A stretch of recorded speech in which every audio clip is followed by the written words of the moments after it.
everybody. So today we're going to be continuing our work in historical fiction reading, but really taking a strong focus on our characters.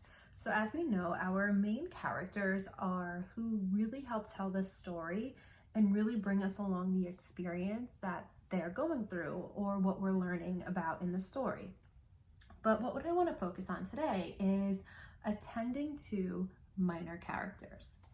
So you might be thinking, well, what does that mean exactly? So minor characters are your other characters that you meet throughout the story, but may not be who the whole story is mainly about.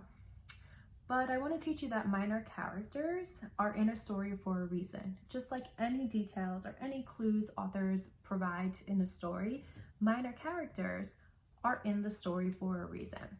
So they, like the main character, help carry the big message or the big idea that the author wants you to learn. So the purpose for a minor character is to help kind of shift your perspective and your understanding and kind of help you come up with your own interpretation of the story.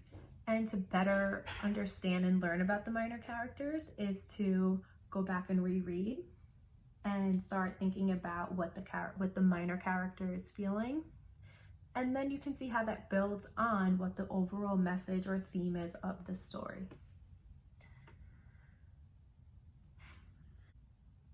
So I want to kind of jog your memory a little bit and start thinking about the fiction read aloud, The Tiger Rising. And I want you to start thinking about those characters because we really had such beautiful conversations about the characters and what they experienced throughout that story. So right away, you might be thinking of Rob, maybe Sistine, Willie May, or even Norton and Billy Threemonger from The Bus.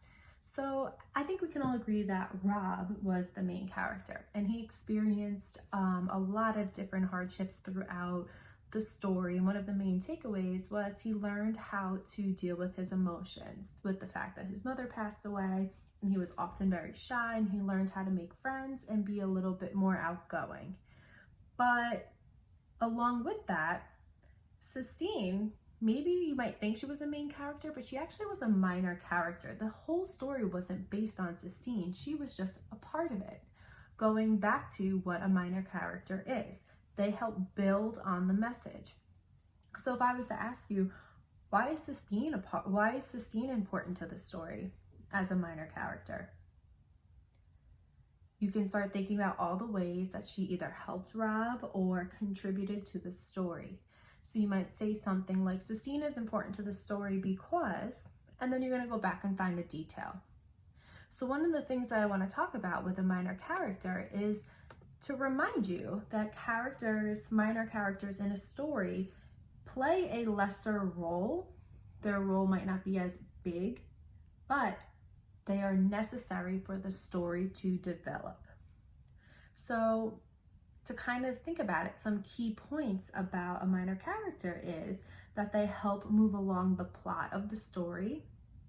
They also help keep the story interesting. And they also provide all different kind of supports and perspectives for the comparing to the major character. For example, when Sistine and Rob being the main character, Sistine being the minor character, both experienced meeting the tiger. When they both met the tiger, Rob and Sistine had different ideas.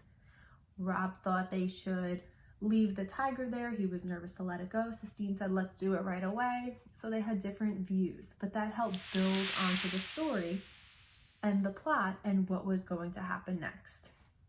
So I hope that makes sense that the other characters in the story, although their roles might not be as big, they are just as important.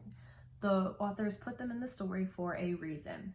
So again, minor characters are important because they help build onto the main idea of the story. They help, give you a new perspective on what the problem could be.